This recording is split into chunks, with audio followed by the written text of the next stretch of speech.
Happy birthday to the man indirectly responsible for one of the funniest movies I've ever seen. Arthur Hailey, born 5th of April 1920. His novels included Hotel, Overload, The Money Changers, Wheels, and Airport.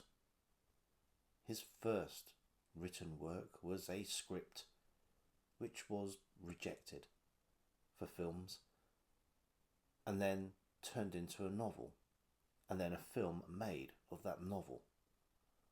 The movie was 0 Hour. It wasn't a great success.